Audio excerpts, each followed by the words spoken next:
So let's talk about something a little bit more related to habit or repetition. So I love the early stories from Daniel Kahneman about nudge and about default choices and take up rates around organ donation. I love those early stories. Um, but I thought maybe you might be able to, for our audience, talk a little bit about why we so often prefer to pick something that's like something we already know or to stick with what we already know. Why does that happen?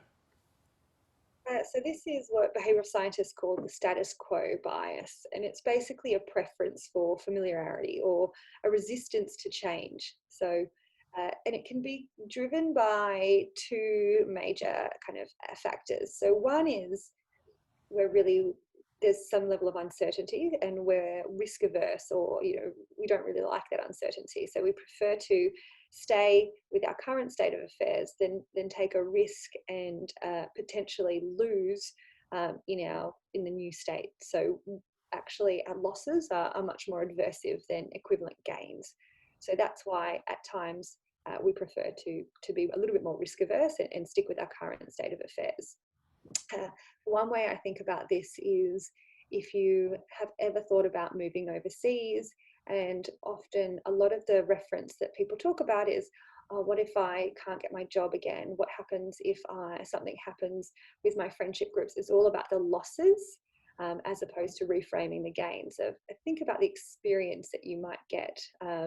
So I'm not sure if that's a good relatable way to think about this, but that's one area, one way in which we like that, one reason why we like to stick with the status quo. The other reason why we like to stick with the status quo is because of switching costs. If the switching cost is high, if it takes us a lot of effort, then we're less likely to do it. We're naturally quite kind of lazy individuals when it comes to making certain decisions or switching. And that's because we're filtering out so much, or filtering so much information, that we often uh, don't have time to sit down and really think through, or devote all the resources to all of our actions. So keeping on with the status quo and keeping things quickly easy and simple helps us actually process information more and live a kind of easier life, so to speak. So if you can reduce the switching costs, people actually might change their behavior more easily. So this is where like even QR codes came into play. There's a great behavioral science article around how if you pre-fill information for college applicants, they're much more likely to actually apply for college and go on to attend college, right? Because you've reduced the switching costs for them. So I like the college example. I have a banking example that you made me remember. I had forgotten about this one. So the primary bank account of the average person will have a series of automated withdrawals for things like mortgage payment and rent and utility bills, mobile phone, that kind of stuff. And they'll also have some credits. Maybe the tax refund goes there, the salary goes there, and the switching costs are mostly here. So if you wanted to attract the most business possible from a customer, you really want to be that primary bank account, because then you can ring fence the customer and position them with additional product like investment accounts and insurance and these kinds of things. And one very useful tool that made it a little easier for someone, so you're in your context reducing the switching costs, was we said, we'll do all of it for you. You tell us what your bills are, and we'll call everybody and switch you. All you have to do is sign here and tell us this information right now. And it wasn't perfect, but when you would open that person's bank account and say, sign this form, please, ma'am, we ended up winning this bank that did it in Canada significant volumes of primary accounts, because we made the switching costs low enough that someone just had to say, okay, here you go, and here are my account numbers.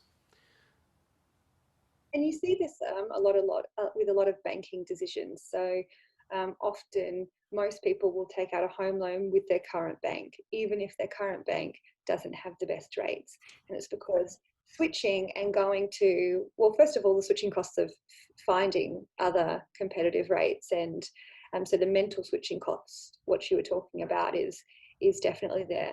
But also the physical switching cost of then having to go and get your passport and fill out all of your information again, and then wait for some cards. And it's there. It's really, there's a lot of kind of costs there that sometimes don't seem worth it in the moment, even though it might be from a kind of economical standpoint. So how do you reduce those so that it's really easy for people to just switch and not even have to think about it? And that way you get better results. You also see a really interesting example of this from click-throughs. So the more that you have to click through something, the higher the drop-off rate on websites. So if you want people to sign up to your website straight away, then on your front page should have, give like an email box where they can just enter their emails and they're automatically signed up. Then you might want to take them to a page where they can fill out more information, but every click through is a kind of friction or hassle factor, so to speak. So that can actually lead people to drop off.